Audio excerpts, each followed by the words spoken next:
Hey again, guys. So next part of the protocol is the Stillness Method by Brian Tracy. So again, as I said, with this protocol, there are a few different exercises or a few different processes that aren't really well known or that common of what people are sharing. So this is one of them. So what this is you ask yourself a question, right? And it's going to be as narrow and specific as you possibly can make it too. So I'm going to devise some systems later on to be able to get that question just right, to be as narrow and specific as it can be so you can get the answer. So what it is, and just on the exercise itself, like Brian Tracy, he says it taps into your superconscious mind, and your superconscious mind gives you the answer. And with these terminologies, I'm obviously very cautious. I'm cautious with doing these sort of things because I'm a firm believer in Jesus Christ. And if the Holy Spirit guides me and corrects me later on and tells me not to do this, I definitely will not be doing it anymore.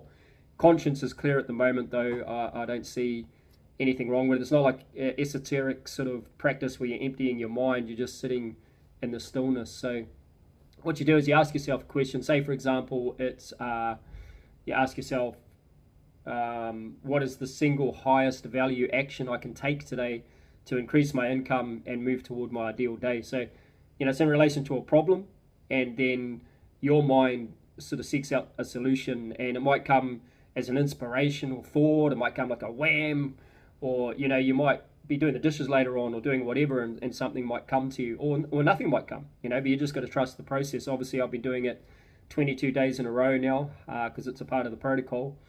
And I've noticed definitely some clarity, some confidence, some conviction in who I am and how I'm conducting myself by doing this. And I think Life Ignite, these short videos that I've been starting and everything I've got behind the scenes, ruminating in the background, what I want, what I'm planning to do with Life Ignite, I think a big part of what was birthed was because of running this process. So what it is, you ask yourself that question. Oh, and I've added something else to the technique as well. So I've got an ideal life day script. So I've written that out, and basically it's what my ideal day would look like. So I've written that out. I'll read it out loud to myself. Then I'll ask myself the question, and then this is the hard part, right? Because the society we live in, our brain is looking for the next dopamine hit. Instant gratification. We're addicted to comfort, and we just have lost that ability to just sit still. So this is the hard part. You close your eyes after you ask yourself the question for a few times, and you basically sit in stillness for 30 minutes. At least 30 minutes. He advocates even 60 minutes.